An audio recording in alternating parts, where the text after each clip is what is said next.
on doing a YouTube live. We were trying to bring Eric in on the live, and the first time through, we did about a half hour, and it was just me. No one can ever tell me I can't talk off the top of my head for a half hour straight and try to sound somewhat coherent. But the intent was to get Eric on the YouTube live as well. So Eric has joined us. He figured out what I was doing wrong, thankfully. And YouTube has put us in a situation where you and I can talk together and get some of the people back that we had in the first YouTube live and get some of the great questions. First of all, Eric, thanks for figuring that out for us, and thanks for joining me. Well, thanks for having me. Glad to be here. It's been a day. Donald Trump fucked things up like always. It's the thing about it is the reason I wanted to have you on here is because while you and I are of a similar mind, we have a contrasting style. I'm more of a big picture guy, and you do the hard work, you do the research and the studying, and you know the details. So I count on you a lot. And I know when we're in the lives on TikTok, there's a lot of people in there, and I don't think you always get enough time to talk about the things you talk about because they are important, they are valuable, and people watch you on TikTok and YouTube and such. And that's why I wanted to make sure we got you here. And I have to point out one of the reasons we're on YouTube Live too, and I'm going to do more YouTube Lives, mainly because the last TikTok Live, this last one we did the other day, I got my ass kicked off. Something was said toward the end. We went an hour and 45 minutes, and when it was all said and done, TikTok yanked us down, and there was nothing I could do with that. So here we are on YouTube. And while we're talking about this, Eric, you and I both have been thinking about this whole end, imminent end of TikTok, if that should happen. This is really where I think we both feel more comfortable is on YouTube. We have a little more freedom. It's a lot easier in many ways. It's not quite as convoluted as what we deal with on TikTok. So I think we both feel pretty well at home here on YouTube. Yeah, and YouTube it's a lot easier to do. You don't get shadow banned. Your videos don't get hidden. You don't get muted for whatever dumb reason they Right. come up with. You know, which is all good. I mean, it's easier to upload stuff to YouTube, whereas like over on TikTok, you have to record it, then upload it, and then if you want to download it and put it somewhere else, you have to wait till it's posted to download it, or you get the watermark, and there's so much hassle over there. Yeah, and I'm going to say I shouldn't say this because TJ's incorrigible, but it's his premise that we got taken down because you were sans pants on TikTok, and that is just not true. I mean, if that was the case, if that was why they were taking us down, we covered that in the first 10 minutes. So why did it go an Yeah, hour 45 before they took us down? yeah, no kidding, no kidding. We were talking when I was doing a live just a little bit ago. I did a short one that'll be out there, but the whole situation with this press conference with Zelensky, I had a feeling it would go like it did with Macron, and it would go with uh, the British Prime Minister Starmer. Where they played nicey nice. I give those two credit because they corrected Donald Trump, and you could see in his face it just annoyed him. But he didn't feel like he could push back and argue with them, so he just kind of kept it cool. Now, when it came to Zelensky, it was a much different situation because Donald Trump feels like he's superior and he's the bully in this situation. Were you surprised by how contentious this whole thing got? I was a little surprised it went that unhinged. Not at all. Especially considering, remember that really the first time Zelensky was even mentioned with Donald Trump goes back to 2019 and the perfect phone call, which wasn't Yeah, really perfect. And when it looked like Joe Biden was going to be the eventual Democratic nominee, he tried to dig up dirt, or Trump wanted Zelensky to dig up dirt on Joe Biden. So just say you're doing an investigation, and we'll take it from there. Basically, don't even have to do it; just say it, and then if you do, then we will give you the aid we've already promised. Um, it's all a joke. Donald Trump doesn't know what he's doing. And ever since he's been against Zelensky because Zelensky embarrassed him, got him impeached the first time for just speaking the truth. I shouldn't Yeah, say Zelensky got him impeached because Donald Trump, his own actions got him impeached. But in Trump's absolutely. mind, it's Zelensky's fault. I wanted to ask you about this too. There were some people talking about this, that this was all a setup. The way it went down was intended to do that. That Donald Trump had to have some reason to deny him the support. But the fact of the matter is Donald Trump wasn't offering any support. He was basically saying, he said, when he was asked about future security for Zelensky and Ukraine, he says, I can't even think about security right now. Who knows what's going to happen in the future? We can't do anything until the deal's done. And anybody Yeah. who's ever done a deal, when somebody says, you just sign this deal and give me what I want, and I'll catch you later, that's a red flag, especially when you're going up against Donald Trump, who's a fucking deadbeat. Oh, yeah. I mean, there was nothing in this deal um, that was in the favor of Ukraine other than, I guess you could say, them repaying the money that we have given them in aid. But even that, haven't even given them 150 billion. This deal was supposed to be worth 500 billion in our favor, Yeah, and that's not how you treat allies. Uh, just before I did my TikTok on it, I did a little bit of research. Like you said, I look into the details. Do you know how long it took Great Britain to repay the money we borrowed them for World War II? how long? 56 years. Eh, They that's finally long finished term. repaying in 2006. We only charged them 2% interest because that's how you treat your allies. That's how you treat Right. your closest friends. No, what Donald Trump wants to do is charge them like 300% interest. Oh, by the way, payments due before your country's even secure and free of the foreign invaders. Well, you know what the interesting telling point was? When Donald Trump was asked, how much money are you going to give them? Did you hear what he said about how he's going to pay them? He said that, well, it depends on how much, he said raw earth. It's rare earth. The motherfucker doesn't even know that. He says it depends on how much money we make from the rare earth that we get out of Ukraine. We'll give them a percentage of that back. So you're telling me I'm going to cut a deal with you. You get to steal my shit. And the moment you make profit off of my shit, then you'll give me money back. That's Yeah, not a fucking good deal. That's a horrible deal. yeah, but that's typical of how Donald Trump does deals. That's how he's Yeah. always done his business deals. People think he's a good businessman, but he's not. And it's all about what's in it for him. Now his supporters and him will say, "Well, Zelensky didn't want to actually come to the table and isn't really negotiating."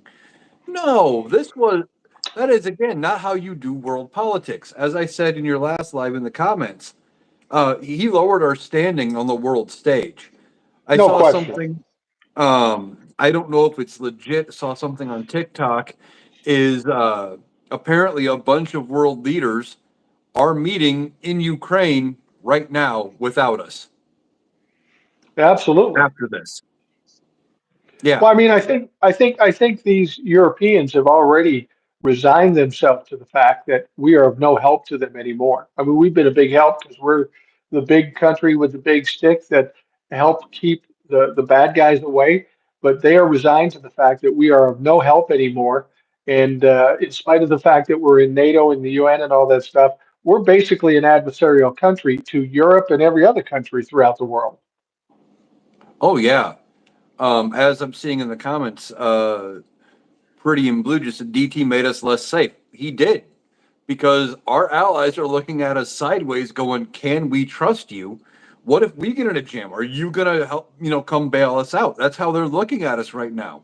So if we need them, are they gonna be there for us, or are they gonna be looking at us going, "Okay, so when are you gonna, even if we come to your aid, they're probably wondering what is Donald Trump gonna want for it?" Well, exactly. And the thing about it is what people don't understand. In NATO, there's something called the fifth article, Article Yep. 5, right? And that means if one of the NATO people are attacked, everybody helps out. That Article 5 has only been used one time, and that was to help us after 9/11. We're the only ones that have benefited from Article 5. And Donald Trump has the audacity to ridicule or poo poo NATO. This dumb motherfucker doesn't even know what NATO's about. All he knows is that Vladimir Putin doesn't like it because he's been excluded, and Donald Trump is trying to make his best girlfriend proud of him. That's all he's trying to do. Well, yeah, he has no idea. He even said as much. He said he didn't know anything about NATO, but he learned everything he needed to learn in 2 minutes. Yeah, Um, he thinks that, when they say, well, they're not paying enough. Well, what the actual thing is they're not spending on their own defense a certain percentage of their GDP, spending it to bolster their defense. He thinks it goes into a checking account and that there's an account for NATO somewhere that he can get access to. He doesn't yeah, know shit about shit. He doesn't know how things work on the world stage. Hell, he barely knows which way is up at this point. right. And well, that's everything with Donald Trump. It's all about making money. That's his scoring system to create a value for himself. I made this much money on this. I made that much money on this. I got the ratings on this. And the problem with it is America, our government has never been a profit making machine. In fact, it's the opposite. We aren't supposed to make a profit. If America is running properly, we take in taxes, we pay for programs and helping the public, and we break even. The problem is with the government now, we certainly don't make a profit and the debt keeps getting bigger. So we're doing something wrong with that regard. And Donald Trump and the Republicans, they call themselves fiscally responsible. They want to lower the debt. But when Donald Trump was in office the first time, he increased it by $7 trillion. And now he says, fuck it, let's just go hog wild. Let's up it 4 trillion. These people aren't fiscally responsible. They're not even really conservatives anymore. No, they're not. And as far as the debt goes, well, Donald Trump, as far as he's concerned, he views the United States as an unlimited checking account that he can do Yeah, whatever he wants. And if he can make it so he pays even less in taxes and funnels more of it into his pocket, great. So he can charge the Secret Service for their rooms to stay at Mar-a-Lago to right. protect his dumbass. They charge him for the meals. And I would understand if he was charging them, you know, daily rates or cost for food or something. But they're not. They're charging it jacked up rates and all sorts of stuff so he can turn a profit. It's all Yeah, about himself. It's all about the grift. yeah, absolutely. We've got somebody mentioned here, and we'll bring it up because I think it's important. I don't know how realistic it is, but it says pay attention. There are special elections in Florida, California, and New York. Date is not set. Florida is April 1st, 2025. In the first district, the sixth district, California, April 15th. In Oakland, mayoral election. Yeah, there's going to be a lot of elections. And that's what's going to be interesting. You talked about before how a seat in Iowa flipped. It was always hardcore red, hardcore Republican, hardcore Donald Trump, but it flipped to a Democrat. Being in Iowa yourself, did you see that as kind of uh, uh, uh, an omen of sorts of things to come? A little bit. The big thing about that seat, that was a seat Donald Trump won by 20 plus points. Right, Now the seat was open because our lieutenant governor had resigned. Our right, governor, after the election, appointed a new lieutenant governor, and she waited till after the election to pick a safe district so she could pick somebody and then appoint some. It'd be open for a special election. Okay, I'll get a Republican in back in that seat. No big deal. Now, this election didn't change Iowa politics in the state house. It didn't change majorities. Democrats are still fucked here in Iowa for a while. But the seat flipped. In part, there wasn't an incumbent sitting in that seat. You didn't have name recognition. It was a local guy, ran on school board issues, ran on education, and the seat flipped. When I say these special elections could change the balance of power, it could. If we take all three, Hakeem Jeffries is speaker. Now, Right. do we need Hakeem Jeffries? Maybe not. Maybe we go with Jasmine Crockett, AOC. But the way it looks is it's going to be Hakeem Jeffries. Hell, if we take two of the three, that puts nothing but pressure on Mike Johnson. Even one, they only have 3 votes if they win all three, and Right. then to pass anything. Every Right. single one of those is important. There's no incumbent. You know, if we dial it up, and there's going to be national attention on this. Hopefully, we can get Democrats out and voting. And if we can keep the pressure on Donald Trump, they're going to have to work with Democrats to do anything, or nothing will get done for the next 4 years or 2 years till midterms. Either Right. way, it's a good thing for the rest of us, bad thing for Republicans. Here's the thing that worries me about these elections. I know we've got good possibilities of Democrats winning them in spite of the fact they're the red states. With all the shit that's going on in Florida and throughout the country, Republicans aren't playing well with a lot of folks, even the independents and such. So that's helpful to us. But here's been my fatal flaw since I started doing this when I was looking at the election with Kamala Harris or some of these other things. I was going by logic and common sense. And that's what fucked me up. There is no logic to what's going on now. We're standing outside the box. Crazy shit's happening, shit that makes no sense. And I'm hoping that we can get some sense back when it comes to these special elections because we need that shit right now. Yeah, you're right. I mean, logic has kind of failed a little bit. Never expected Kamala Harris to lose. Didn't expect to lose the entire Congress, and shouldn't have, except for the fact, in part, that left leaning Democrats did what they did in 2016 and said to us, well, we're not getting everything we want, so fuck you. I Yeah. think that was a big chunk of it. And whether or not it played a role, I think her being as involved with Liz Cheney played at least some part. It didn't help. But all in all, we need to do something. And if we keep talking about it, maybe we can at least, even if we don't win them, maybe we can make it be closer than it should for these special elections and scare the Republicans a little bit. They're not willing to walk away from Donald Trump yet because they're not afraid of losing their power yet. And I think Right. that's where they will eventually walk away is when they get scared of losing their power. Do you think they're at that point yet? I mean, with these town halls and they're getting annihilated, do you think it's clicking in their minds at all the things that are shifting amongst the public? I mean, he's siding with Vladimir Putin. We know 85 to 90% of the country hate Vladimir Putin in this country. So once they realize Donald Trump is siding with Putin, logic would tell you that they'd step away from Donald Trump. But as I've said, logic doesn't have any place in these days for whatever reason. But do you think they're getting a little nervous yet because of these town halls? Because they have been horrific for them. I'd say not yet, just because we're only 6 weeks into the new term. We are Right. what, 3 months out from the last election, so that Yeah. makes us 21 months away from the next general. Right. We are too far out yet. Um, they feel safe right now. They think that they can, still cover their ass, that they'll be able to pull it out.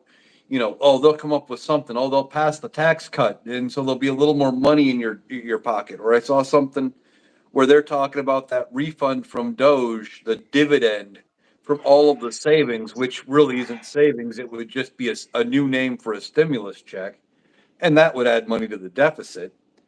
But they're hoping they can do things like that can end up shifting the public perception back around in their favor. Yeah. But with all that's going on now with regards to this budget thing, I know people are terrified of it because the budget that the House is setting up basically is going to take everything away from Medicaid. It's going to affect veterans. It's going to affect food for kids. They're trying to put up reasonable deniability by not actually putting the words in the bill. What's important to understand is this is a blueprint. This isn't the final bill. They're trying to act like it's not Medicaid, it's not kids, it's not veterans, but the fact of the matter, it is. They tried to divert and distract, but the media and the Democrats have made it very clear what it is they're intending to do. And I think people are already getting terrified by the things that Elon Musk is going to do. But I talked to some other people, the more fatalist people that we talk to, and they think it's a foregone conclusion that that bill will pass. And I don't agree because the Senate has to pass it too. And the Senate has an entirely different bill that they've already passed. So why would they pass the House bill? I think we're a ways away from any kind of consensus on a final bill, and they'll probably walk it up to the day, March 14th, when we have to worry about shutting down the country. Oh yeah, I think it's going to come. We're going to have this back and forth. I think they're going to bring their blueprint up for a vote, and I don't know if it passes even in this House of Representatives. With the three vacancies, they can lose one vote. Now, if he holds true to his word, Mike Turner said he's not voting for anything that's Republican at all. So if he holds true to that, guess what? It's already dead in the water. They're Yeah. going to probably need Democrats to pass this. And everyone's saying, well, why isn't Hakeem Jeffries saying more? Why aren't the Democrats, being loud about it? Well, first of all, it's not time yet. They're waiting for him to try to do things on their own. And then when they fail, that's when Hakeem Jeffries and the Democrats come in and go, okay, we got to do something. We have to keep the government open. We got to raise the debt limit. So here's the deal. Here's what we will back, and you will get all 215 of our votes. All funding stays the same. Musk out of everything, and you restore things back to the way they were before you started making your cuts. That's Yeah. what it is. I think that's where the Democrats come in, and if uh, Republicans can't agree to that, they'll say, "Okay, but the shutdown's on you. You have the votes to pass everything without us. You have the numbers. Do it." Well, and the thing about it is everybody's worried about this shutdown. Are we not in the middle of a shutdown already? I mean, with all these departments shutting down and all these people getting fired, how big a difference is it if we shut it down again? Because we're already in a shutdown that the Republicans have created. Oh yeah. Speaking of the firings, did you hear about the one judge in California that told the Office of Personnel Management, "You don't have the authority to fire anybody"? Yeah, yeah. And that's the problem, though. A judge can say that, but what if they still do it? That's the problem I have with our government, our DOJ. They've proven to not have any teeth. You can go break the law. The judge can say you better not do that or else, but there is no or else. You can hold some people in contempt. You can't hold Trump in contempt. Uh, our DOJ and our legal system is shown to be very weak, and Donald Trump exposed that. And that's the troublesome thing here. They can say whatever they want, but how do you stop them? Well, yeah, and his order stopped short of telling them you must rehire all of the fired employees. But he's like, never in the history of the universe has the Office of Personnel Management had the ability to fire anybody in other departments. And ultimately, I think that's what's going to end up happening is these courts are going to keep saying it. Eventually, there's going to come a point when Republicans have to act. And I know a lot of people out there, at least some of them in the comments, are saying I'm being too optimistic. But there's going to come a point when Republicans have to do something because it's going to affect their own power. That's what I keep coming back to. Because otherwise, you wouldn't have people like Chuck Grassley at 90 fucking one still sitting in the House of Representatives. He only cares about his own power. He doesn't care about actually being a senator at this point. He's fourth in line for the presidency now. Yeah, yeah, absolutely. The thing about it is that um, maybe you know more about this because I haven't heard. I've been kind of out of the mix a little bit. My wife and I were doing some things, but today was the day that they were going to make a presentation to the Supreme Court regarding the freezing of funds. Now, several courts have already told Donald Trump you can't do that. They haven't responded to it. They haven't unfrozen funds. Then they gave him a midnight deadline the other day, and they took it to the Supreme Court and says we're not going to do it that fast. The Supreme Court was supposed to hear that today. Has the Supreme Court come back with any decision on that? I'm sure I would have heard about it if they had. I haven't heard anything about it. Yeah, like I said, that they only kicked that can down the road till today. Today, yeah. Yeah, and I think I hadn't heard a decision, so I'm assuming based on the way it was written, sounds like the funding may have to be reinstated. Maybe. But what if he doesn't? I mean, let's talk about Elon Musk. Elon Musk was in a meeting with was the cabinet. It was a cabinet meeting, and he was talking about all the things he was doing, and of course, everybody on the cabinet was not necessarily agreeing with him, but certainly wasn't questioning him. He made the comment that, yeah, we make mistakes sometimes, and kind of giggled about it and said, like Ebola, we took the funding off of Ebola, but we got it back on right away. So we took care of that. But then some official from the Ebola committee or whatever it is came out and said, no, he didn't. The funding is still shut down. I mean, these incompetent motherfuckers are firing people they shouldn't fire. Then they come and tell us that they fixed it, but they didn't even fix it. Yeah, Musk is completely and totally incompetent. He doesn't know what he's doing. Look what he's done with his businesses. Um, Yeah, they're all in turmoil. They're all losing yeah, money at this point. yeah, it's ridiculous. But they're doing all sorts of stupid shit. We were talking about it on the live, was it last night? About the FAA air traffic controllers. His Yeah. grand plan was, well, we fired all of you, but oh shit, we actually need more air traffic controllers than we had. So anybody who took retirement, why don't you come on back if you're still willing to work? Jesus But Christ. they Dumb, fire all dumb they fire them motherfucker. they fire them and then they beg people to come back. Not necessarily the ones they fired. They could have just unfired them. They said, you retired folks or you folks that used to do it, come on back. I mean, you didn't foresee after firing all these people in the FAA, you might be short on these air traffic controllers. Jesus Christ, the ignorance is unbelievable. Yeah, exactly. Um, it is completely ridiculous. I mean, they fired nuclear safety people that control our uh nuclear weapons. And then they go, oh Yeah, shit, we need those. It's the same bullshit Donald Trump did in his first term, except on a bigger scale. Remember with the pandemic response team, the Obama administration set up a pandemic response team full of doctors and infectious disease specialists, said, hey, if there's an issue, we want to be on top of it and deal with it ahead of time before it becomes bad. Donald Trump comes in and goes, we don't pay doctors to sit around and do nothing. We're going to fire all of them. And then if there is an issue, we'll hire them back at the time, and pay for them then. That's just good business. that's What? not good business. I mean, when you're So, dealing with people's lives, I mean, you saw what RFK Jr. did when he was in the cabinet meeting. Somebody asked him about the measles outbreak in Texas, and it's kind of exploding down there. It's getting bigger all the time. One kid died. It's quite a problem, and all these people are unvaccinated, so they're kind of asking for it. But when asked about it, RFK says, "Yeah, it's no big deal. We get outbreaks every year. I'll look into it."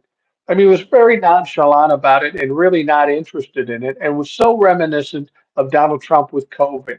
Oh, it's not a big deal. It'll be over in the spring. It's a hoax. We're not going to do anything. Problem is when you do that with a epidemic, the things tend to explode. That's why we haven't dealt with epidemics much prior to Donald Trump. We hadn't really had a pandemic like that for 100 years previously. But then Donald Trump does what the fuck he does, which is nothing, and it goes crazy. We lose a million plus people. And now RFK Jr. is making the same fucking mistake with measles and whatever else comes up. Well, yeah. And then it's like I said last night in the live. Isn't it something like 50% of the cases out of in Texas are kids under 5? Yeah, yeah. Kids And under measles 5 is who well. should have already had vaccines. You have to understand. In the '60s, when I was young, I was born in 1960, so 65. I'm in kindergarten. We were getting shots all the time in school. Kids would always get chicken pox. Kids would get measles even back then. But then we got the vaccinations, and eventually it came to the point where nobody got measles because the vaccinations did the job. It hasn't been till recently that people have decided not to take vaccinations that we're starting to get these things coming back. You would think somebody would take a fucking hint once in a while, but they insist on not giving their kids these vaccinations, and they're getting sick, and some are dying. It's fucking appalling. That's child negligence. Well, yeah, and it wasn't horrible until COVID. Donald Trump puts this plan together to rush the vaccine out, Operation Warp Speed. We're going to come up with it. We're going to get that vaccine. We're going to get it going. We're going to make it great. All that kind of bullshit.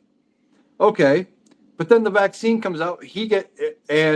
After he has lost the election, suddenly they don't want to take it. The Republicans don't because it's being pushed by Joe Biden. Yeah. Oh, it's not. How do we know it's safe? How do we know it's safe? It's not safe. You want to know how we know it's safe? And this is going to sound like a conspiracy theory from me. But here's one of the reasons I knew it was safe. Who took it first? Yeah. Donald Trump took it. Well, they were giving it to politicians and the military. Right. They weren't releasing it to the general public first. They gave it to the people in power. Right. That's how you knew it was safe. Well, and that's a perfect example of what the Republicans do. They don't necessarily tell the truth. They create a narrative, and if that works for them, they spread it far and wide, and they keep pounding on it till people believe it. And there are dumb people in red states that buy into anything they're told. Here you've got a guy like Donald Trump or some of these other politicians that tell you, no, vaccines are bad, yet they got the fucking vaccine. You would think that would be enough for them to question it, but it's not. Oh yeah, and it makes no sense. You got these people in red states who life constantly fucking sucks. They're the ones that need the federal assistance. They need welfare. They need Medicaid. They need Medicare. Whatever the case may be. And then they look around and go, "Why does my life suck?" Oh, it's those Democrats' fault. Democrats Yeah. haven't been in power in some of these states in 20 plus years. Right, It's exactly. unreal. I talked to Ed. He's down in Tennessee. Democrats don't even run against the Republicans because it's pointless. It's Yeah. interesting. If they did cut Medicaid, I don't know if the red states understand this or Republicans in general.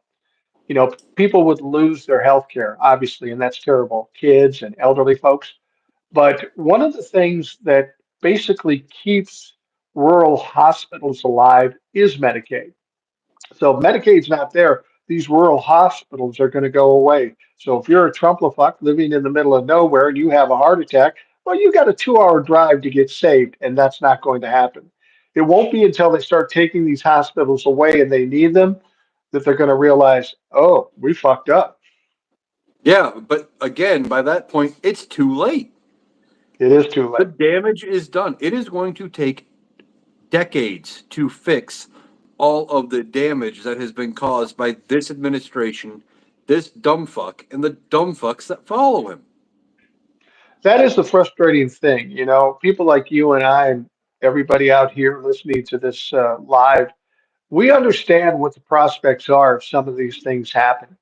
But like you said, it's like these people have to get burned down, kicked in the ass, and on the verge of death before they even realize it. How can people be that fucking thick, have that little foresight to understand that they're putting themselves in peril just so they can own the libtards? It's absolutely stupid. It is, but because most of them don't know shit about shit. They don't know how this shit works. They don't know how, the outcomes, and they're not going to see it until it comes back to bite them. Because us telling them they're going to say, "Oh, you're just trying to confuse us. We know what's really going on. Doesn't matter what facts we give them. It doesn't matter what we show them. They won't believe it till they see it for themselves. It boggles the mind, but that's how they are. They think that, like, we tell them that, oh, it's going to cut your hospitals in your small town communities. Oh, you're just trying to scare us. Right. No, we're trying to tell you exactly what the fuck's going to happen. And then when it happens, what the fuck are you going to do? Yeah. Yeah. It's, it seems like every day there's some shit show, some event that causes people concern or dismay or even upset about. We've got this little press conference that Donald Trump has done with Zelensky, and it puts everything in Europe in an unstable situation. The entire world is unstable now because of what Donald Trump is doing. But we've got another thing coming up here in this country that's going to be interesting to see how it plays out. But Donald Trump has said that he's going to enact these uh, these tariffs on Canada, Mexico, and China on March 5th or 4th. That's Monday, I believe. And my question to you is, do you think he'll actually do it? Because what people have to understand is Donald Trump probably isn't excited about the tariffs because he backed off of it last time. It's just how he negotiates. I'm going to threaten you and you're going to back down and do what I want to do. But people aren't doing that anymore. So we get to March 4th. Does he invoke those? Does he double down and invoke those tariffs? I think it in part depends on which of his advisors has his ear between here and there. Yeah. Um, he might try putting them on because obviously he knows better than us. He knows what the tariffs are going to do because you have a toddler with dementia. That's Yeah. really what we're Exactly. dealing with. He's a toddler with dementia playing president. He doesn't even know. Did you see him reading that letter that he got from King Charles? No, I didn't. Yeah. What did he say? Oh, he was. I think that was in when he was with Macron. They gave him the letter. It was hand delivered by I think it was Macron, but I could be wrong. And he sits there. He's holding it. He's looking over, kind of nodding his head as he's reading it. Reading it. Gets down. Oh, I see. He's got a big beautiful signature down here. Then he hands it back to Macron. What does that say? What does that paragraph say? Motherfucker can't read. No, he can't read. And I'm surprised King Charles wants him over there because I don't think Queen Elizabeth liked that motherfucker at all. I think No, she, I'm right. thinking maybe they think the king can talk him out of the tariffs, but Donald Trump has no respect for anybody. So here's something Megan is asking. She says, Trump said blue states will disappear. What does that mean? You have to understand when Donald Trump says something, it's just off the top of his head. There is no plan, no strategy to what he says. But basically, he's trying to suggest the red states are going to um, flourish and the blue states will just kind of fade away, which is exactly the opposite of what's going to happen.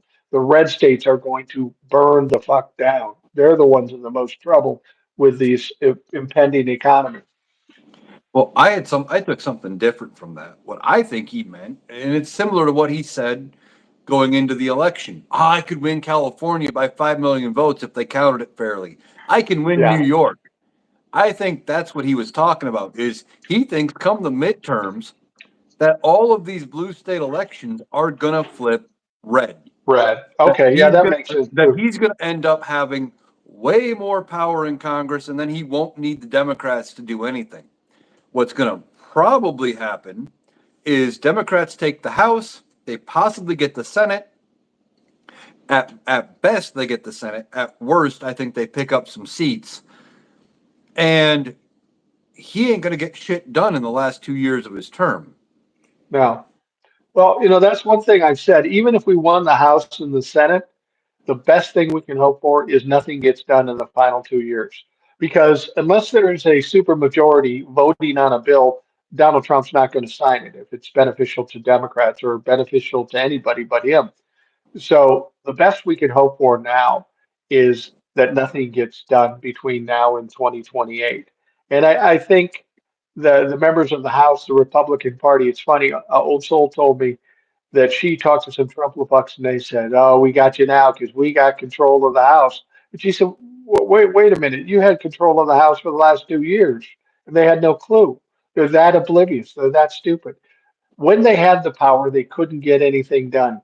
Now that they have the power in the House for the first 6 weeks, they've got nothing done and no prospects to get anything done because they need the Democrats to help them. Um, that's the saddest thing, I think, with Donald Trump getting elected. Over and above all the negative things he's going to do, we are at no point in the next 4 years, as long as these fucks have power, that we are going to be able to start digging out of this hole. You've said it before, it's going to take years, maybe decades to dig out of this hole, but we're going to have to wait until Donald Trump is fucking done fucking this up. We can't start now, and that's disappointing. Yeah. And I want to touch on something I just saw in the comments. Michael says, you guys think there will be midterms? Yes, there will be midterms. They don't have the Yeah, vote to stop the midterms. Midterms will happen. Um, there's not going to be any way they can prevent the midterms. It's going to be business as usual. Um, but no, as far as this goes, Donald Trump could fuck things up. Will said apparently the Atlanta Federal Reserve is predicting a negative GDP for the first quarter. That's the beginnings of a recession. And if we're yeah, talking recession, it could end up being as bad as a potential depression.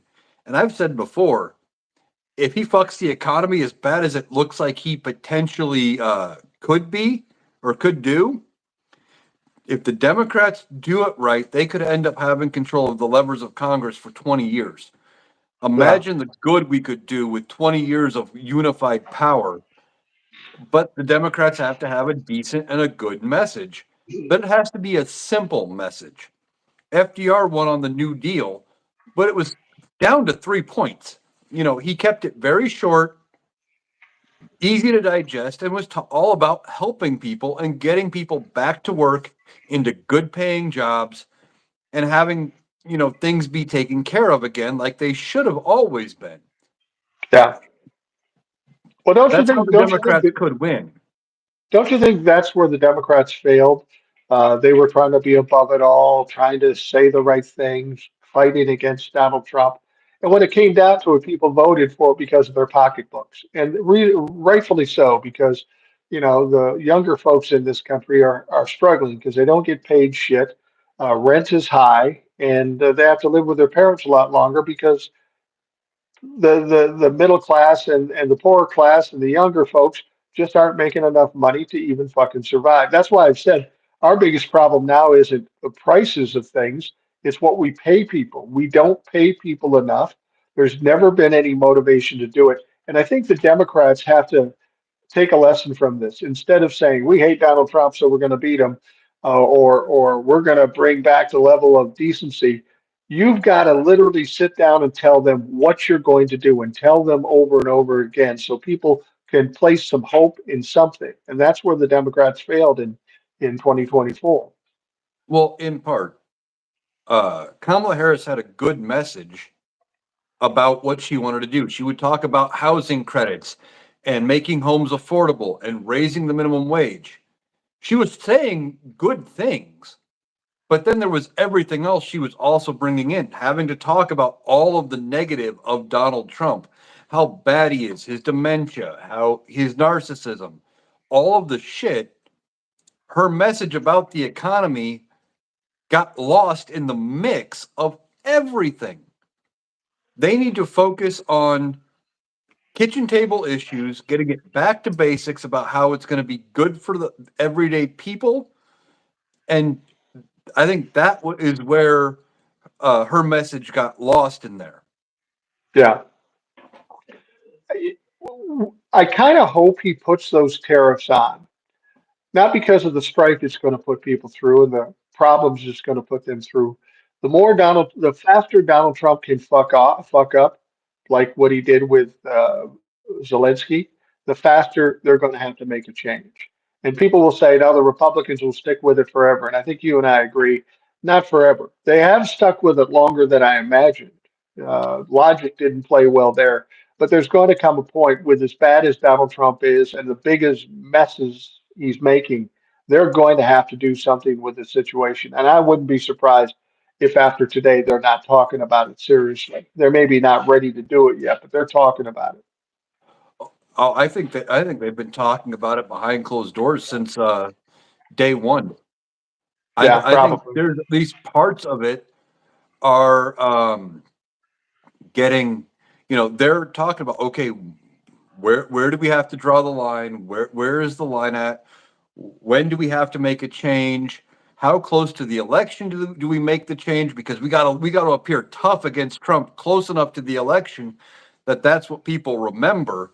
But we also want to get as much of our shit through as we can before the election, so we can run on the shit we did, or we can get our shit done. They're trying to game it both ways. Yeah. Yeah, Uh, it's upsetting watching the games that are being played. And do you feel like right now that the Democrats are starting to pick up some traction and actually do something? Because that's been the big complaint up to this point. Elon Musk doing whatever he wants, Donald Trump doing whatever he wants. The courts say stop, they don't stop. And the Democrats seem to be pretty passive about this whole thing. I mean, there's a handful that are talking tough, but the vast majority are just kind of sitting back and maybe expecting to watch him burn down. Maybe they expect that, but it's not good for the Democrats to seem weak in this situation. We need a they, hero. well, they do seem weak, but at the same point, what do you want them to do? I Yeah, mean, other than come out and rant and rave, which is about all they can do at this point, they're not um, in the majority. They in either chamber of Congress. The best thing they can do is filibuster shit, but even filibuster only works to a point, yeah, um, because cabinet picks still get through, Supreme Court nominations still get through, and at any point, if Republicans decide to be gutsy enough, they could jettison the filibuster. yeah. Um, I hope they do. I mean, they're kind of making a stand, but at the same point, they're kind of sitting back going, we gave you everything. We showed you exactly what was going to happen. We've all said it. We said it. We said it. And now what? People are wondering, well, where's Joe Biden? Why isn't he saying anything? Why isn't he doing anything? The American What's he gonna people, to do? some extent, and the Democrats told him to go take a flying leap. They said, hey, Yeah, we don't want you absolutely. anymore. So he Ka- stepped Ka- down. Kamala and Joe really don't have anything they could say. I am a little disappointed in the other past presidents, Obama, Clinton, even George W. Bush. They know what's going on. They know how bad it is, but they don't say a fucking word. And that to me is cowardice. Everybody's afraid of Donald Trump. So when we're talking about getting something done with getting Donald Trump out of there, and I think we both agree that Republicans are going to ultimately have to do that. They're trying to figure out a way how to do it without being afraid of Donald Trump. And the problem is we don't know what they're afraid of. Are they afraid of primaries? For fuck's sake, Jesus Christ! His track record on primaries isn't very solid. Why would they be afraid of that? No, I don't think they're afraid of getting primaries. As for the past presidents, a lot of them aren't saying anything because that's what you do. You don't speak on the current administration. You respect the office because the people before you did that when you were in the office. As far as like elected members of Congress, I don't think they're afraid of primaries because at this point, both sides have gerrymandered the hell out of everything. Yeah, They're almost all in safe districts. It's I don't know. I think they're waiting for that point. We got the funding deadline coming up. I think that's when Democrats are going to come out of the woodwork. They're going to come in, stand strong like they've done in the past, and say, "Hey, like I said earlier, okay, here's what we want to get our 215 votes out of the House." And they'll be on the same page in the Senate. Say, "Okay, here's our 47 votes in the Senate," right. and that's when they get something accomplished.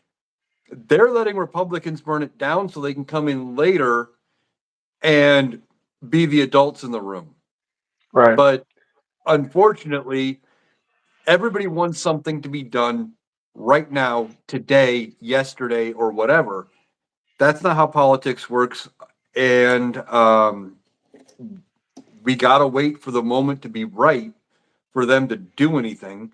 Because if they came out now and showed their cards, Republicans may let it burn down just because.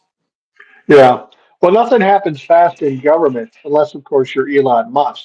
Then it happens in an hour, firing thousands of people and cutting funding and all that sort of thing. You think they're waiting for a specific point when public opinion reaches a point of no return for Donald Trump? I mean, he's losing popularity every day. It's dropping like a rock. Elon Musk, he's got maybe 20% people that support him. Um, I think they're waiting for a moment in time when they feel like it's a good gamble because they're only going to piss off so many people, and that they might get some positive response from people by kicking Donald Trump out. I think they're waiting for that. I don't know what that point is, though. Yeah, they're watching, they're waiting. Um, I said all along, I think the Republicans are trying to decide behind closed doors, and Donald Trump will be blindsided when this happens. Yeah, When they think it's close enough to the election that them standing up to Donald Trump is going to curry them favor in the election, and not have people think that they're the reason they had to make the change by giving him everything all the way along. yeah, Um, it's all a shell game. They're trying to say, "Hey, look over there while I'm over here," and it's all about maintaining their own power. I just think they haven't come to that point when they think it is an anchor around their neck. They don't realize the majority of Americans really aren't on their side yet because they're still riding the high of this last election. yeah, yeah. Um, it's interesting. I think we figured out now. Hopefully, everybody's figured this out. We wonder why Republicans do what they do for Donald Trump, why they vote the way they vote. I think it's pretty clear now. The only reason Republicans, maybe even Democrats, vote the way they do, it's not for the good of the country. It's not for the good of the people. It's not even to support the president. It's simply to maintain their seat in power, the money, the power, and their position. That's all they care about. And that's troubling because that's contrary to why they should be in those positions. They're there to work for us, but apparently that's not clear to the vast majority of people in Congress. No, it's not. Like I keep going back to Chuck Grassley, but the man's Yeah. been in the fucking Senate longer than I've been alive, Yeah. and he wants to run again when he will be 90 fucking six. Yeah. It's about Hopefully his he'll. own personal power. He doesn't know, he's not in our same reality anymore. No. When he bought his house, housing was affordable. It was only like 20% of your income, 30% maybe. You could get an affordable loan. You had a decent paying job. Now housing's like 60, 70% of your income, and you're struggling every which way. He doesn't know what it's like anymore.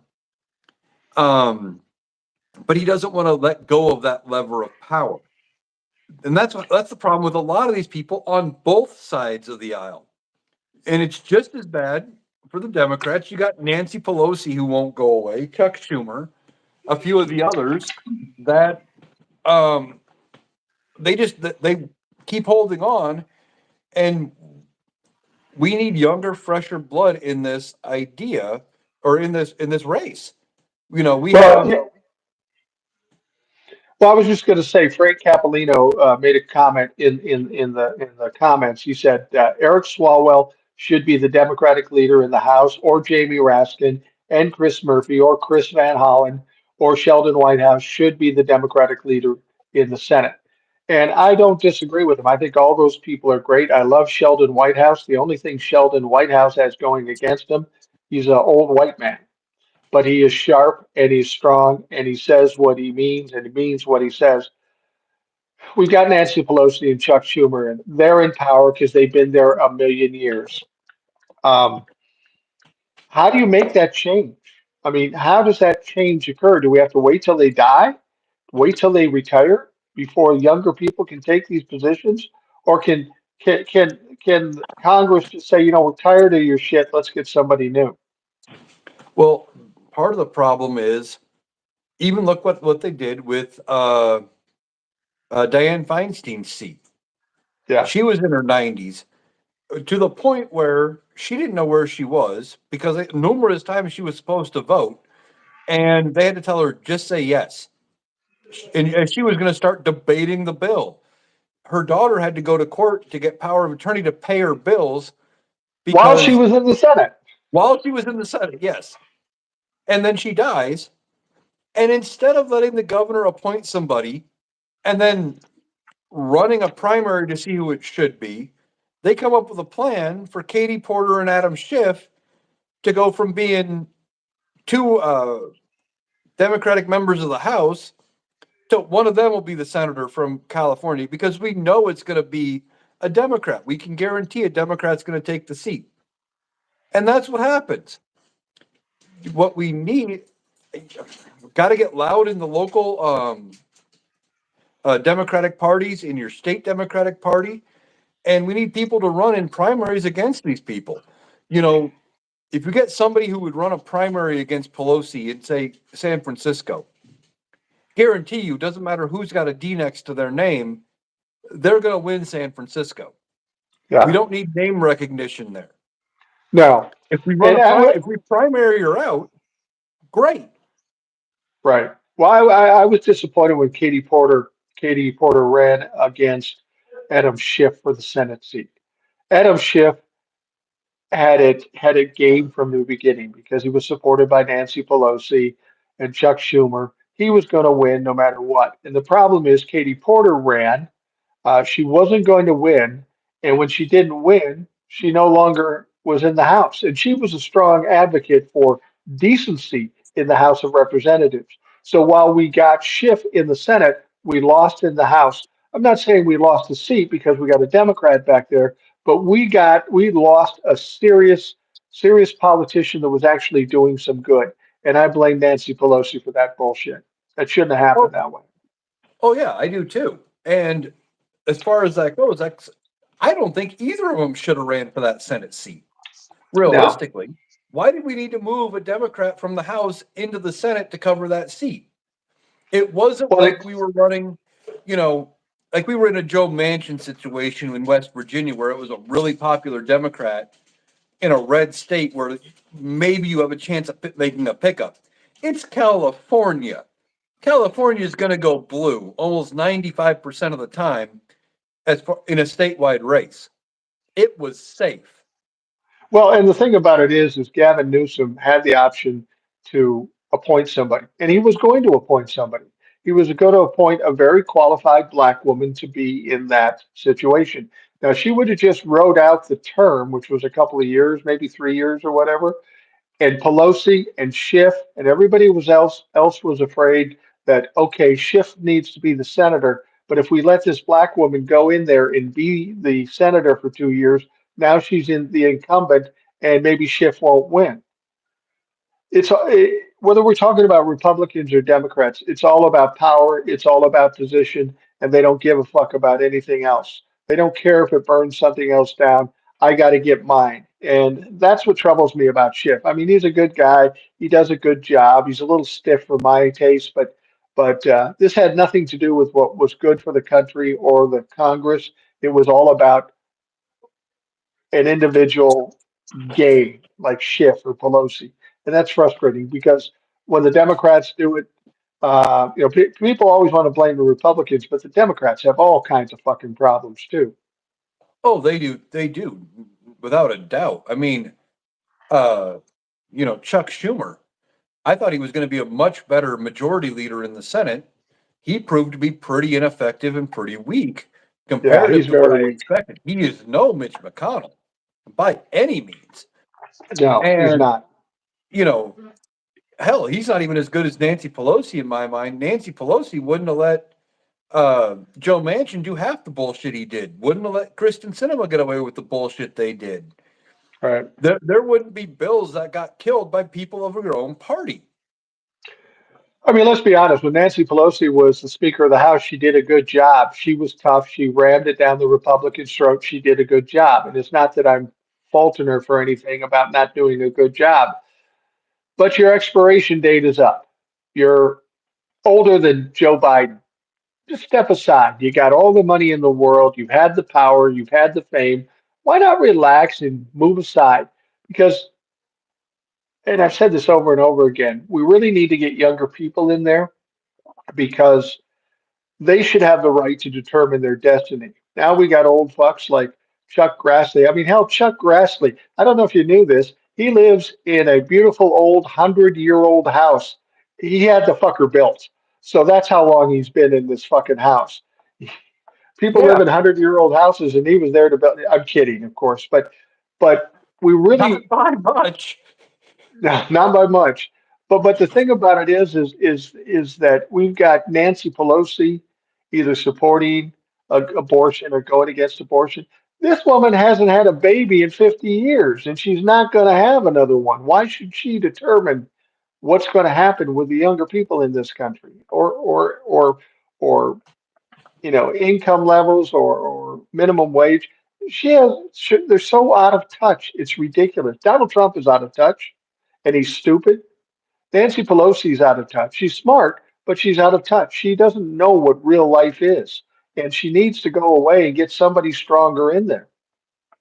Yeah, and I think it was Old Soul was talking to you about it. This idea that they don't have to necessarily go away, but just retire. Let somebody else get the seat, then become like an elder statesman and teach. Teach Yeah, the next generation about how she did everything she did. But no, the minute she retires or dies or whatever happens and she's not in that seat, whatever she knew about how the institution of government works is going with her. She's not going to pass it on to anybody else. yeah.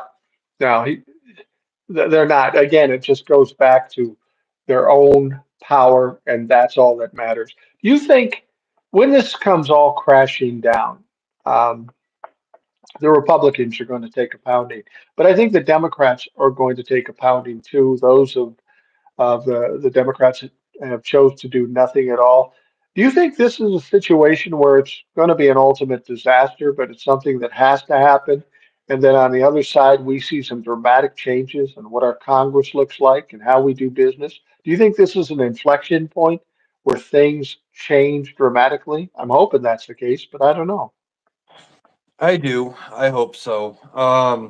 I think ultimately Democrats, provided they don't fuck themselves up, because, well, they seem to do that. Uh, I've been saying they could have power for 20 years. This may be what has to happen in order for us to shift progressive, to move the goal, to move the center line farther left. Yeah, Because right now, what they consider middle ground is actually right at center worldwide. right, right. I think ultimately we're going to come out of this on the other side. Nick, it's not going to be come 2028, we elect uh, a Democrat with a favorable Congress, and in 10 days they can fix everything. No, This is going to be similar to what it's going to take somebody, a couple of terms, and it may take a Democrat for 2 terms, their VP for 2 terms, and that person's VP for 2 terms before we fix it all. It could yeah, take 6 terms to get through and fix everything, um, because there's so much damage that we have to do or that we have to fix. We have to fix our minimum wage back to what it used to be, a livable wage that a family of 4 can pay their bills on. You know, yeah, Nobody in this country should be hungry. That's what food stamps was for. It was to make sure people could eat, regardless. We had all of these safety nets put in place, and the Republicans, being how this master and manipulative group that they are, They have found a way to take everything and twist how everything works, and convince the American people that even the plain English isn't what it really is. Yeah. I hope it doesn't take 6 terms, because if it goes 6 terms to fix this thing, if I'm still alive, I'll be 90. Chuck Grassley will be 117. That's too long to fucking wait. We need to pick the speed up here a little bit. Well, hopefully Chuck Grassley won't be in the Senate at 117, 118, whatever. But if they have their way, God help us, there You know, could still be Mike, a fucking Grassley in the Senate. Michael Zena, who writes into the podcast frequently, he said, looking at Trump today, I saw fear. I had the impression he was told to do or act like that. I think he's incredibly compromised. What I saw with him was exactly how narcissists act. When you push back, they get angry and they get flustered and they become unhinged and they say stupid shit. And that's exactly what happened. But with his ties to Putin, or whoever else, Elon Musk, do you think, I mean, this is a stupid question. I know what you're going to say. Do you think Donald Trump is truly that compromised? Yeah. Yeah, I don't think there's any question. Donald You, Trump is compromised. I think, I don't know who it was that got in his ear, but somebody got in his ear and said, well, you can push Zelensky around, you get this, that, and the third, and America will look strong, you'll look tough, and Zelensky's weak, he'll cave easy, you'll walk out of this, it'll be the easiest thing you've ever done. And then he's completely surprised, because that's not how Zelensky is. And he came back in and, got his ass kicked. yeah. A lot of people are suggesting that Russia and Vladimir Putin are cheering and dancing in the streets because of what happened during that press conference. But here's what I don't understand. They may be happy that Zelensky, they think, got embarrassed. The fact is, Donald Trump got embarrassed. Zelensky looked strong. Donald Trump looked weak.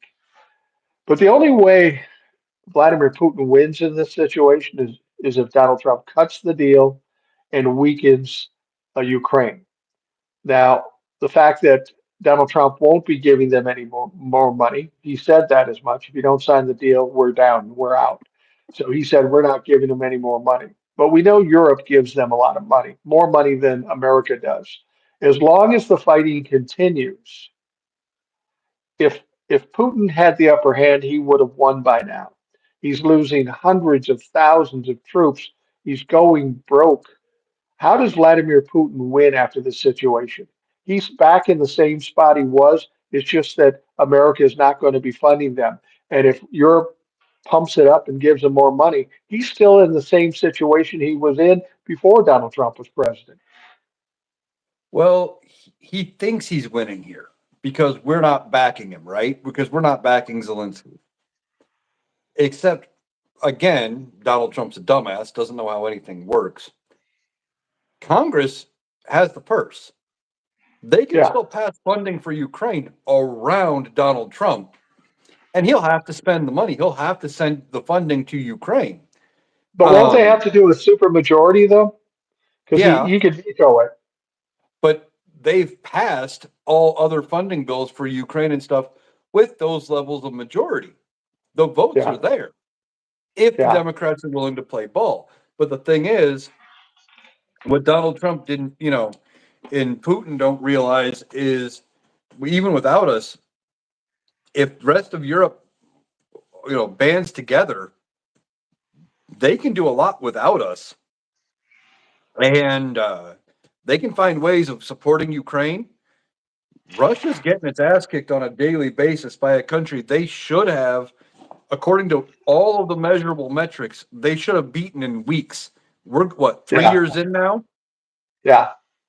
And they're taking a pounding. Russia's taking a pounding. And if Ukraine gets enough money from Europe, they can continue doing what they're doing. And Zelensky, I really think Donald Trump was playing Zelensky like he played kids in the schoolyard, in college, in his business. He thinks he can, I'm the bigger, tougher guy, so I can scare you into submission, and then he'll just give me my way. This is how Donald Trump's led his life, all of his life. And I think he's confused that it's not working. Why isn't this guy bending to me? Every Republican in Congress bends to me, but this guy isn't bending to me. And that's why he got angry, and that's why he got unhinged. That's the one thing about narcissists. They're all reactionary, they're all emotional, and they will burn every bridge, scorch every inch of earth, and say shit they don't mean to say, and they will fuck up. And today, during that press conference, he fucked up big time. Oh yeah, he did. And JD Vance didn't do anything to save it either by coming in and saying, Zelensky, you just need to show the proper gratitude. Zelensky's shown nothing but gratitude for all of the assistance we've given, every time we've given it and everything else. But ultimately, they're in the middle of a war. They need what they need to survive, whether that's humanitarian aid, whether that's military equipment, both probably. And you can only say thank you so many times, but what else was Zelensky supposed to do Yeah. other than what, bend over and let somebody else by agreement take all of the minerals and everything out of his country? That's what Putin is wanting to do. He wants to take over Ukraine for those minerals himself. Yeah, absolutely. And that's basically what Donald Trump was planning. He didn't want to help them at all. He wanted the minerals. And I think the deal ultimately is we'll get the minerals, we won't help them. Russia can come in and we'll split up Ukraine. Because that's how Donald Trump keeps score. How much did I make on this deal? Um, I think that Donald Trump didn't start the shit show in that conference. I think JD Vance did, and maybe he did it intentionally. JD Vance went in there and went after Zelensky. Donald Trump saw that and he goes, "Well, I can't have JD looking stronger than me, so I got to ramp this shit up and admonish Zelensky so I can show I'm the tough guy." Uh, and I think it just spun out of control at that point. People have to understand if you watch that video, there has never been anything like that in diplomacy in the history of this country. This was unprofessional, amateurish, stupid, and embarrassing. We as a country should be horribly embarrassed by what happened in that press conference. Oh yeah, we should. Um, and if what you said, if that is exactly how Donald Trump was thinking, is that JD was looking tougher than me and stronger than me, this will be one of the last times we see JD Vance for a while around Donald Trump in any sort of high profile setting. Well, you know as well as anybody that when the negative stuff hits him, and it no doubt already has, Donald Trump will blame JD Vance because that's all he ever does. And it's probably good that there's some kind of rift between the two of them. JD Vance proved one thing. He went to Harvard. He's smart. That motherfucker's not smart. What he did and the way he did it was absolutely ignorant. He went there and he said, "You should be more grateful." JD Vance said, "You should be more grateful." Well, if you look at JD Vance's track record, he voted against sending money to Ukraine. So what should Zelensky be grateful to fucking JD Vance about? JD Vance hasn't done shit for Zelensky. Well, yeah, that's just it. Like, I think he forgets that his voting record in Congress is public record. Yeah, yeah, absolutely, absolutely, and some of that's got to come back to haunt him. So if this is the thing though, everybody talks about. If the Republicans see the light somehow, it seems impossible, but if they see the light when Donald Trump is more of a liability than he is an asset, and they feel brave enough to kick his ass out, that would theoretically put in JD Vance as the president, being the vice president. But I think just as many people are fearful and are afraid of JD Vance and the Republican Party as they are Donald Trump. So what do they do? Do they try to get rid of both of them? Is that even possible? I don't think they try to get rid of them both. I think they try to salvage JD Vance. If they make a play, I think somewhere around the midterms, my gut is telling me that they make a move to put JD Vance in as president. They're going to make a move, whether it's the 25th Amendment, whether it is impeach and remove. They may impeach and remove him ahead of the election, trying to save their own congressional power. Throw J.D. Vance in there so he can ride out the term to get people used to the idea of President Vance. But I think they're going to try to ride it out with Vance. I don't think they go get rid of both, because that would mean Speaker of the House becomes president. Or, depending on how they stage it, if they wait long enough for J.D. to get his own VP pick in, it would be that guy Yeah. to become president. And I say White guy guy. because Definitely a white guy. because it's because he's a Republican. It won't Right. be a woman, just probably not. Maybe it'll be Sarah Palin, but that'd be about it. Wow. Maybe I don't Marjorie think they can Taylor reach Greene. back that far. Yeah, Margie. Oh, But Jesus Christ. no, I think they make the play to remove Trump around the midterms one way or the other. Either they do it, I think it will be ahead of the election, or more than likely ahead, because they think by removing him, it's gonna be favorable for them in the election. I don't know for sure if they would make that move after, unless Donald Trump is getting really unhinged. They might try to do it in that 2-month window between election and the new Congress coming in, just because that way they could remove Trump. Either way, I think they remove Vance ahead to give people 2 years to get used to the idea of having Vance as president. Yeah. The last thing they want, though, is they don't want it to be the Democrats that remove Trump. Right. Well, that's probably true. Don't you think there's a possibility that it happens even faster than that? I mean, with how fast things are going with Elon Musk and the disaster economically that we're going to feel because of the things he does, the economy goes to shit. Donald Trump continues to embarrass us on an international stage. Uh, I mean, James Carville said that the Republican Party is going to implode in the next 30 to 60 days. Is it possible it gets so bad they go, oh, fuck, enough is enough. We got to get them out of here? I would say no, because of, I'm looking at it going, because of them wanting to hold on to their own power. But with this Republican Party, anything's possible. 30 to 60 days, if the economy if they're already talking a 1.5% reduction in GDP, in the 2 months into the Trump administration, Yeah, that's major economic red flags. The economy keeps tanking. If they're already feeling the pressure that they could lose and lose huge in the midterms without making that change, whenever they think that pressure is on, loud enough and strong enough, that's when they make their move. It's when they're backed into that corner and they don't see any other way to get reelected. let me ask you this. Over the last couple of years, we've actually, since the election in 2020, you and I both felt that at different times the Republican Party would abandon Donald Trump because he's such a liability. And every time we've said that, it's not happened because logic doesn't come into play here. They could have saved themselves a lot of trouble by abandoning him in 2020 and trying to build somebody else up. But Kevin McCarthy and other people decided not to do that. Is it possible that these Republicans are so dumb and they just ride the horse till the end, whatever that might be, I still question whether he can survive mortally between now and 2028. But even if he does, is it possible they just ride this into the fucking ground and burn everything down? That is entirely possible. They are pretty dumb and they believe their own hype.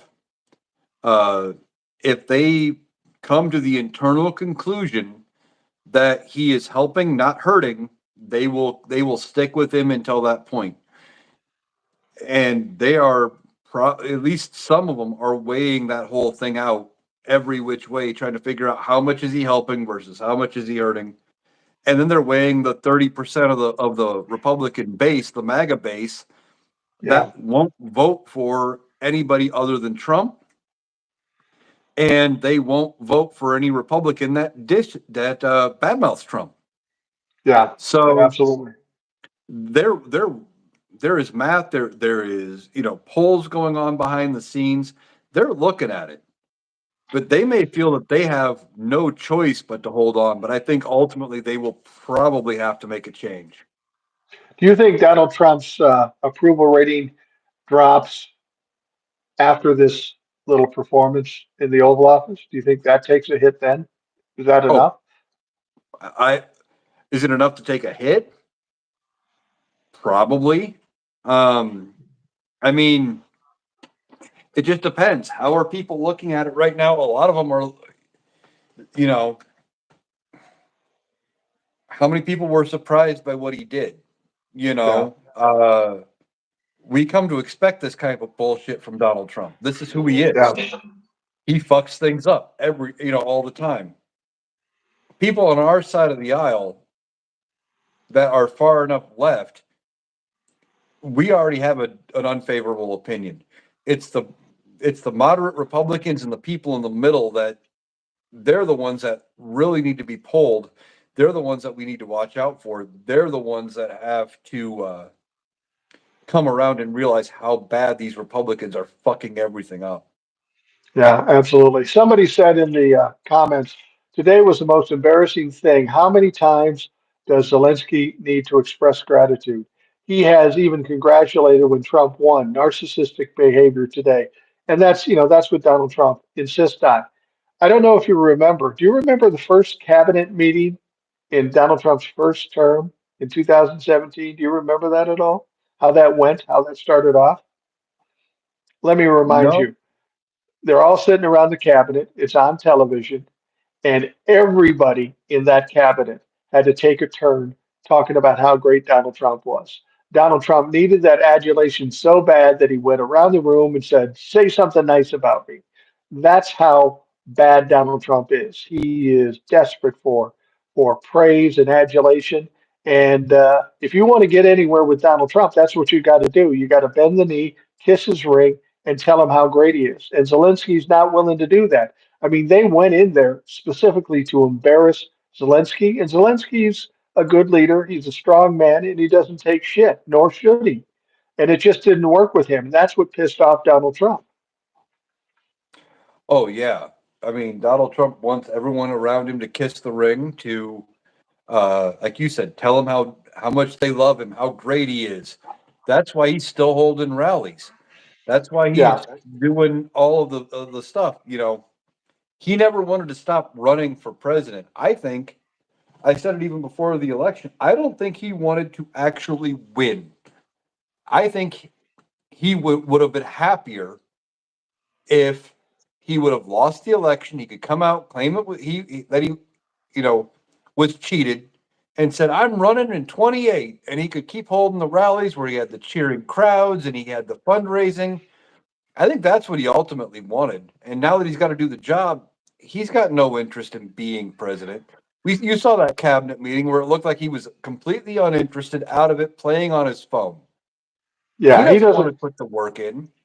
he doesn't want to work at all. Alberta Gold says you folks need to keep DJT triggered.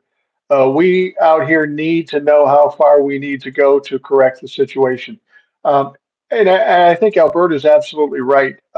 There is one strategy in breaking Donald Trump, and that's keeping him triggered. He was triggered in that press conference. Uh, he reacts to being embarrassed or made to look stupid. He reacts badly when it does that. We need to keep him triggered. We need to keep him embarrassed every fucking day because it will break him ultimately. Oh yeah. Um, and this is you're going to see more and more moments like this as he keeps trying things. Like if he throws these tariffs on and they backfire and the economy starts to tank. I mean, they're still calling it Bidenflation. They're trying to Yeah, blame inflation on Joe Biden. Joe Biden's policies are done. He's yeah, setting the policy now.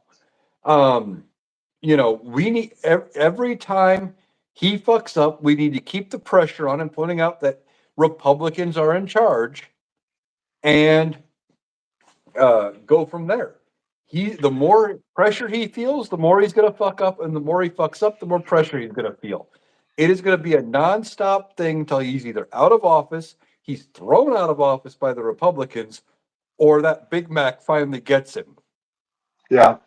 There's a question out here, and I don't know if this is a serious question or a Trump fuck asking a question, but it says, how does Zelensky define security guarantees?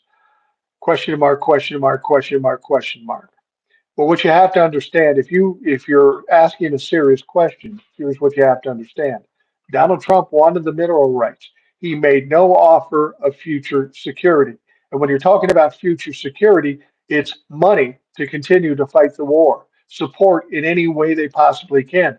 Donald Trump never said he would do that. He said he wanted the mineral rights to pay for the money we already gave them. And he exaggerated the money that we gave them. Then that's what Donald Trump does. He exaggerates constantly. It does no good if they get the mineral rights and there is no help going forward against Russia. There is no value there. And Donald Trump did not want to give him anything, any kind of assurances of security. They asked him, a person from the press said, what kind of security assurances are you going to give Ukraine? And he said, security? Why are we even talking about security? We can't do anything about security until we get the deal done.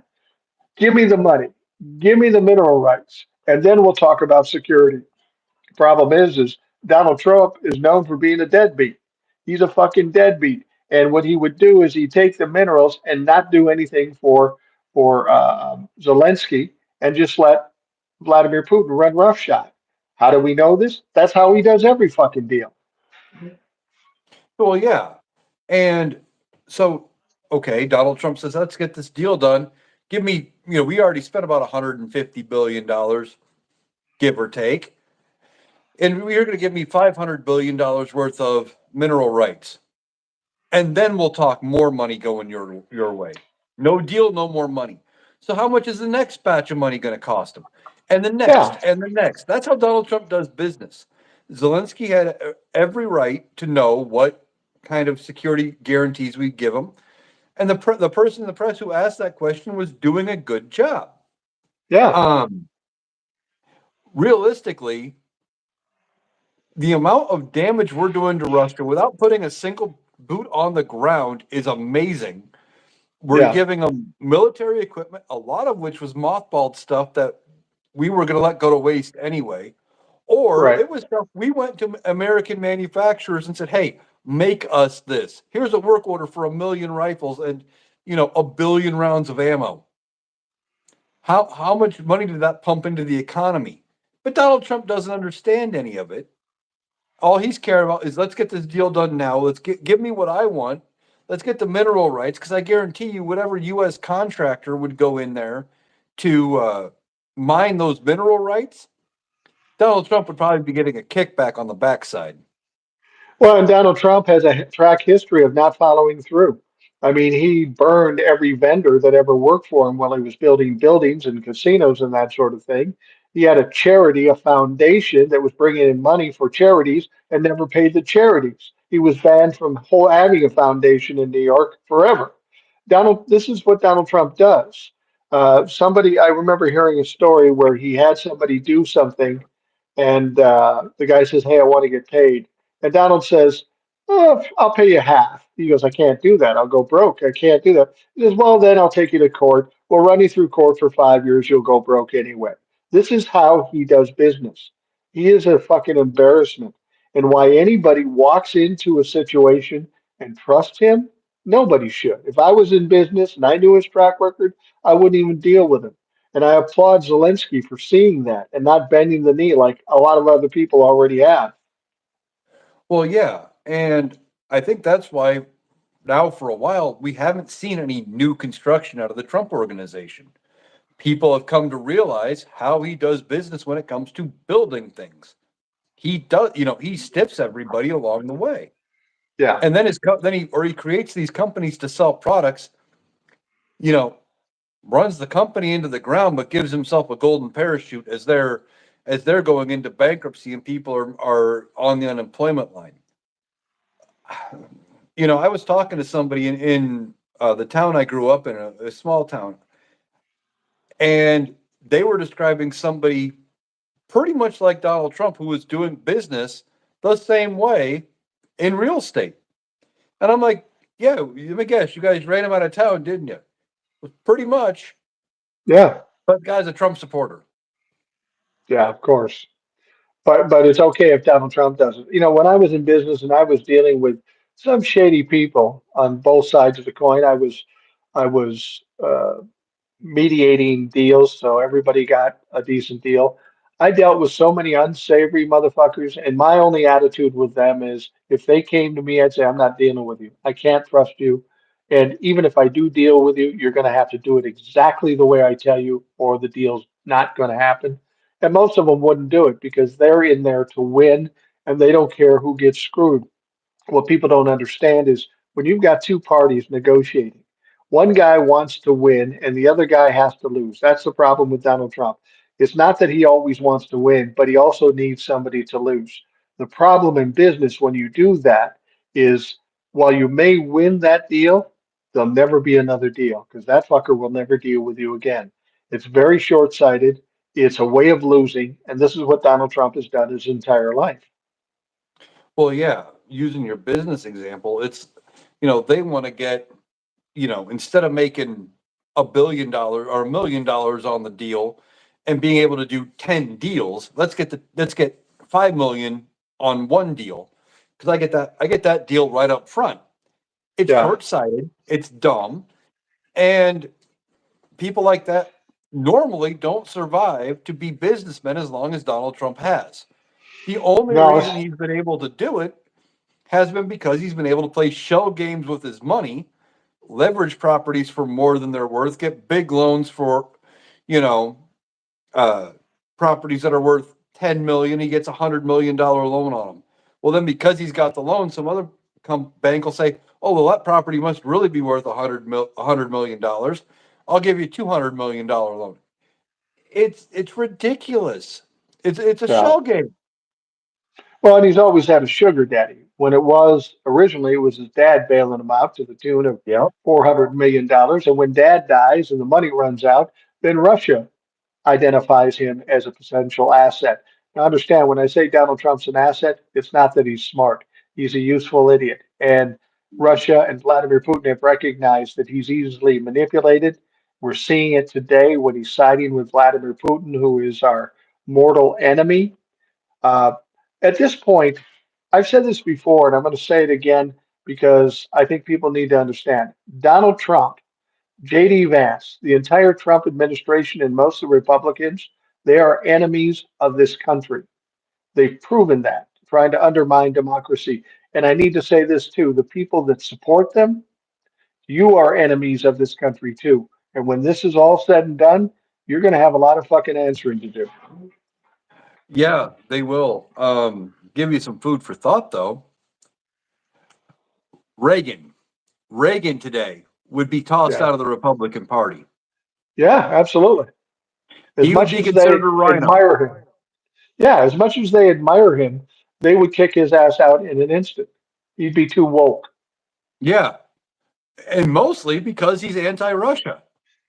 Yeah. Well, yeah, nobody was more anti-Russia than Ronald Reagan and the Republicans for that matter. This is a incredible twist for the Republican Party. We brought this up earlier, and Michael Zena is asking, and I'm curious as to what you think this means. Says, what are your guys' thoughts on James Carville uh, saying the Republicans are going to collapse in 30 days? He doesn't talk about specifics. What do you think he means, and do you think he's on to something? As far as Republican Party collapsing, you could see it entirely depends. They could turn on Donald Trump, impeach and remove. You could see some major defectors.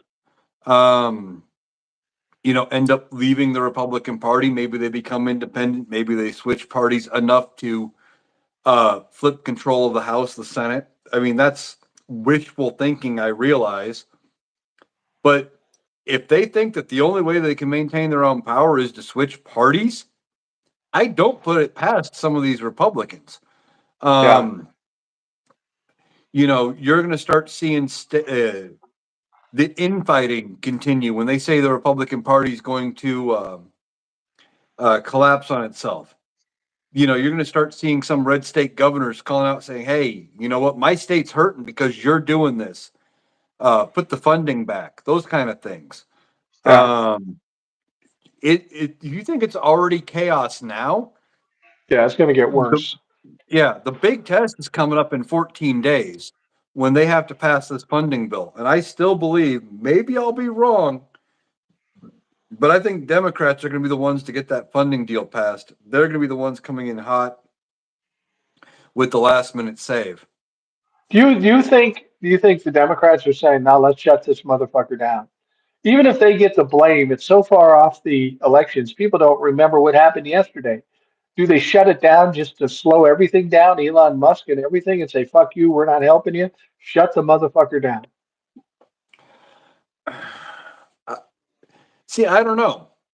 I don't know if they're willing to let them burn it all down, or if they would be if they more want to come in and do the backdoor deal to restore everything and put it back the way it was. Well, if they I don't could do know. that, yeah, they certainly want to do it, but then the Republicans have to deal with Donald Trump. They have to be willing to go against Donald Trump in order to do that. And will they be able to do that in 14 days? That I don't know. Um, I don't know which way the Democrats want to play it. If they're more willing to let it all get shut down, that's an interesting question. Well, like I said before, government shutdown, everybody's worried about that, but we're essentially in the middle of a government shutdown right now by way of Elon Musk. And if you shut it down completely, does that slow down Elon Musk? I don't know. Maybe, maybe not. Actually, I think a government shutdown would actually speed things up for Musk.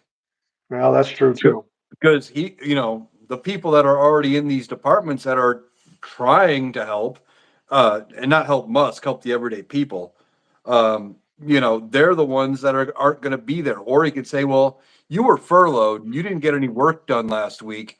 Oh, you're not worth it. We need to let you go. It is, I think a government shutdown doesn't help the country by any means, even this long, especially considering that right around the time of the shutdown, now we got to also deal with the debt ceiling. Yeah. They're both pretty much at the same point. So I don't know. Here's a question from the comments. I'd never thought of this question. And on the surface, you go, that's fucking crazy. That would never happen. But you've got to understand Donald Trump's involved, so anything's possible. Sparkling Water said this. Do you guys think Trump will send weapons and troops to support Putin just to spite Ukraine and Zelensky? Now, that thought sounds absolutely crazy, but that sounds like the dumb shit that Donald Trump would do. It does. And then the problem becomes, what does Congress do? Where do they draw the line in the sand? Is that where they say, okay, oh shit, we can't deal with this? I don't know if that's a bridge too far for them or not. God, I would hope it would be. It's certainly going to be a bridge too far for Europe. They're going to be fucking incensed. I don't know what they can do, but they'll do anything they can, I would think, at that point. Oh yeah. And beyond that, if he said it, if he would only send weapons, I could see the Republicans trying to find a way to spin it that, oh, we sold them for a profit. It was such a great deal for us. Yeah, but Whether it's true or not, I can see him spinning it. If he sends troops, oh, good that is Lord. that is a bridge too far. I mean, that's just, sparkling waters. That's a crazy fucking question. It's sad that we even have to consider it as a possibility, but given the circumstances, we do have to consider it. Unfortunately, it is. Yeah, we do. It is. Donald Trump, we don't know what he's going to do next. And the thing is, he doesn't know necessarily what he's going to do next. We may wake up tomorrow because, we're doing this in the, what is it, 10 o'clock, something like that right now, almost 11, On Friday night. on Yeah. Friday night. About 3 a.m., we could all see a tweet go out on Truth Social that I'm backing Putin and we've come to a deal on weapons, or we've come to it could be some 3 a.m. thing that even Putin doesn't know what's going on. Yeah. Well, Donald Trump says a lot of things that he's never talked to anybody else about, suggesting, I mean, it goes to like what we were talking about with this deal that he was going to sign. I heard it reported that the deal was imminent. The deal was going to be signed on Friday, and Zelensky would come in, they sign it away. Big win for Donald Trump. He was talking like it was a foregone conclusion. And when that came out, I said, that does not sound right. I don't think that's true. I don't think he's going to get this deal done. And sure enough, no fucking deal. Yeah, I hadn't done a video on the this deal, mostly because I wasn't sure it was actually going to happen. I was going to wait and see what developed down the road. And if Donald Trump is saying it's a guarantee, it's um, a sure thing, it probably isn't, because if he's breathing, he's lying. Yeah, absolutely. I mean, that's why I don't understand why Trump fucks believe everything he says. He's a well-known pathological liar. If you believe a pathological liar, you're a dumb motherfucker. Exactly. I mean, I'm surprised Donald Trump hasn't tried to sell the Trumplefucks part ownership of the Brooklyn Bridge. Yeah, no shit. Frank Campolino says they had to get Vance out of hiding today. I thought he fell on the face. He fell off the face of the earth or went to Mars. He should have stayed where he was in hiding. That's a good question. Why was Vance there if not to incite this whole situation? And why wasn't Elon? I mean, Elon had no business being there, but I'm surprised he wasn't. Well, yeah, I think Vance was there to uh as a show of force. I think it was somebody's idea that if we're going to show with our, we got president to president, they're kind of equal. So let's bring in Yeah. our VP, our second in command, and we're going to show we got more leadership in the room. We'll gang up on him, we'll strong arm him, and that's what bullies like to do. A lot of times, bullies have two or three of their close allies, their buddies, and they're not nearly as tough on a one-on-one situation. As far as where Elon was at, maybe he was out juggling a chainsaw somewhere. Yeah, no shit. Well, there's another way to look at this with JD Vance. They knew this was going to turn into a shit show. They needed JD Vance to incite it. This was a setup, and now JD ends up being the scapegoat. Donald Trump said, "I did a perfect job. It was a perfect meeting, but JD fucked it up." I could see him doing that too. Yeah, I could see that. And Donald Trump didn't want JD to fuck it up, but if it went badly, he could blame JD. If it went perfectly, he could take credit. That sounds like Yeah, typical Donald Trump. it sounds silly. It sounds immature, but we've seen this over and over again for 9 years. So we should not be surprised if that. I mean, we're recording. This is going to air on the podcast probably on Sunday or whatever. On Sunday, Old Soul was on yesterday. So there will be some things happening prior to this airing as the podcast. I'll do some short things too to kind of update everything. But at this point, every time I wake up, I turn on the news only for a short time because I'm not watching mainstream news, but I got to hear what shit show happened, or if somebody died, or something happened, because inevitably something happens every day. Today was a good example with the press conference. Oh yeah, there's always some shit happening. And I don't watch mainstream media. I usually get my news through a couple different news apps, and I look for stuff that way, or I find it on TikTok. And but there's always some bullshit going down. There's never a shortage of things to talk about when it comes to Donald Trump. Either he's losing at court, or he's pulling some bullshit, or embarrassing us on the world stage like he was today. Yeah, absolutely. Well, Eric, I'm going to wrap things up. We've been here for an hour 45. I'm glad we were able to pull this together. I'm glad you reminded me how to do this. I won't forget next time. I'm going to do some more YouTube lives. First of all, I was kicked off TikTok lives till March 6th, but I enjoy doing these here because it's more calm. We don't have as many people as we do on TikTok, but that's not the point. If we have an audience that wants to hear this sort of thing, I want to be here for it. So we'll be doing more of the YouTube lives whenever we can. I want to thank uh, TJ. I think he's gone now, but he was on the first live. And Rebecca, she was helping out with the moderation. Benny Loco was helping out with the moderation. You did a hell of a job. Last time I did this on my own, I had nothing but Trump-a-fucks, and we didn't have those problems this time around, so I appreciate the effort.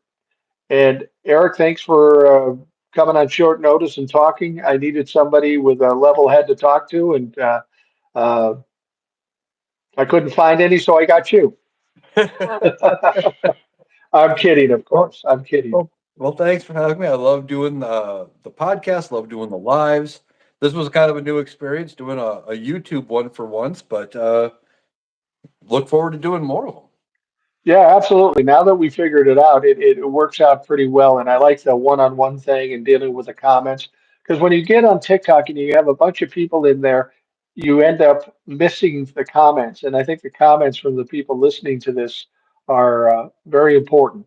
And I'm glad we are able to see that and have this conversation because we need to keep talking about this. We need to keep the narrative going. We need to keep people informed with the absolute shit show that is ensuing in this country. It's going to get worse, but we'll be here to talk about it and hopefully inform some folks about what's going on. And you got to keep speaking up. You got to make the calls. You got to go to the protest. You've got to call your reps and Senate. We've got to keep the noise loud. That's the only thing we have working for us at this point. So please keep talking loudly. I will tell you too, if you want to listen to the Rational Boomer podcast, and I have no fucking idea why you wouldn't, be sure to check out the Rational Boomer podcast every day on YouTube here or on Spotify for the audio version. It's always a great show. We have great guests. We do lives and that sort of stuff. So if you want to catch up on things and you want a little longer version, check out the Rational Boomer podcast. So thank you, Eric. I appreciate it immensely. Yeah, again, thanks for having me. And for those of you that want to check me out, my page is AnalyticalIowan here over on YouTube. Also on TikTok, Blue Sky, and Clapper. Struggling a little bit. Clapper's not as user friendly as YouTube, nor as Yeah. user friendly as TikTok. And I don't do as much as I probably should with Blue Sky. But those are the places you can find me. AnalyticalIowan on all of them. And if you find me on one, Linktree in my bio, not just to me, but to a lot of the creators we kind of have started to form a community with. Yeah, absolutely. And there's a lot of good people to listen to. By all means, listen to Eric. I listen to Eric because he gives a lot of details that I don't necessarily give. I give more of a big picture, but those details are invaluable to me when I put together whatever I do. So by all means, check out Eric on YouTube, on TikTok, on Clapper, on Blue Sky. It's Analytical Iowan. And if you haven't checked it out yet, you should. In fact, if you haven't checked it out, I'm going to admonish you next time we do a live. So you got fucking homework. Check it out. All right. All right, Eric. Thank you very much. To all of you listening, I want to thank you for taking the time to do it. Hope you have a great day, and we'll talk to you again soon.